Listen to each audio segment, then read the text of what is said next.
Delhi government के जो school होते हैं जिसमें डी ट्रिपल एस भी भर्ती करता है। स्कूल में बेटा टीचर्स की भर्ती के साथ साथ एक बहुत ही जिम्मेदार व्यक्ति की भर्ती की जाती है जो टीचर्स को संभालता है, बच्चों को संभालता है, बच्चों के जो माँ बाप होते हैं उनके इमोशंस, उनकी अपेक्षाओं को संभालता है। और उसका नाम आप कह सकते हैं प्रिंसिपल। इतना जिम्मेदार व्यक्ति जो समाज को एक दिशा देने का काम करता है, वहाँ पे भी ऐसे प्रिंसिपल अगर सिलेक्ट होते रहेंगे तो क्या उम्मीद फिर की जाएगी। हाँ, मामला कुछ ऐसा ही है। डी ट्रिपल एस भी भर्ती में स्कैम का मामला है।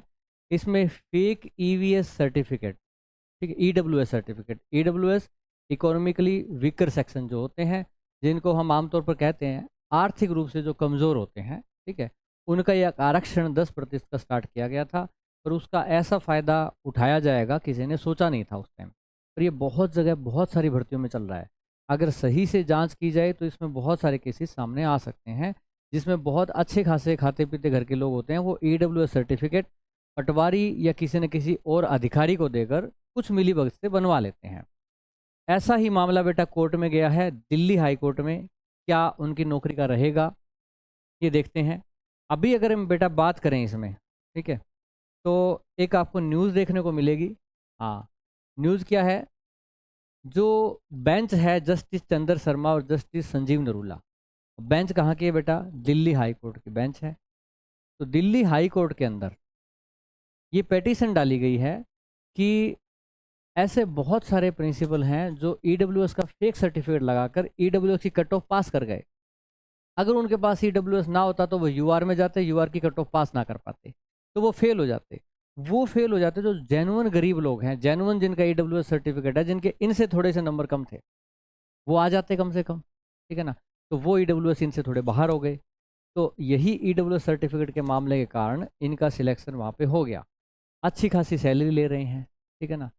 तो अब देखिए इसमें इसकी जो मामला जो है, मैटर हियरिंग का, हियरिंग मतलब बेटा सुनवाई, इसकी सुनवाई के लिए इसको मामले को रखा गया है हाई कोर्ट में 18 अक्टूबर को। 18 अक्टूबर को इसकी सुनवाई होगी। हालांकि पहली जो तारीख है उसमें बहुत कुछ हो नहीं पाता है, पर उम्मीद करेंगे जल्दी ही इसका कुछ हो।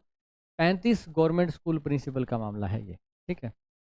इसमें देखा जाए तो आपको पता है कि 1,75,000 इनकी सैलरी है, मतलब इतनी सैलरी।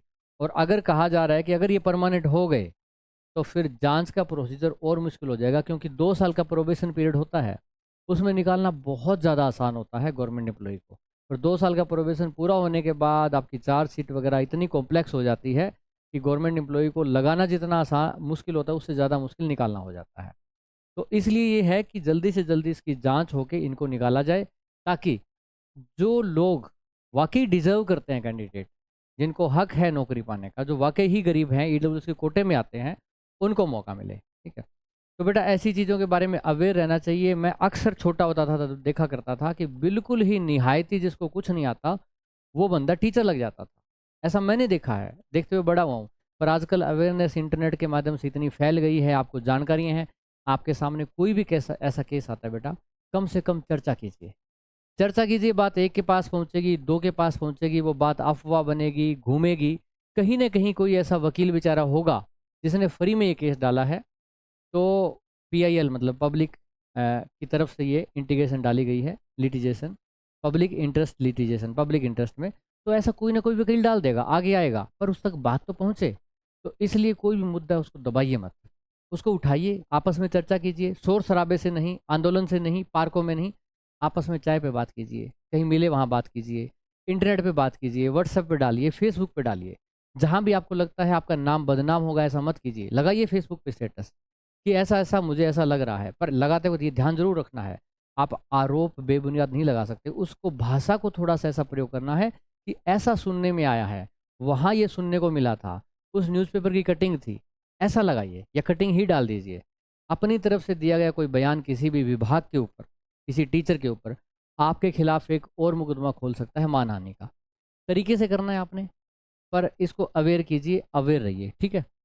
उम्मीद है कि दिल्ली हाई कोर्ट जो है वो न्याय करेगी। इन 35 जो ऐसे कैंडिडेट अगर वाकई ये दोषी हैं, गलत हैं, तो इनको बाहर का रास्ता दिखा के 35 अच्छे कैंडिडेट्स जो वाकई डिजर्विंग है उनके लिए रास्ता खुलेगा।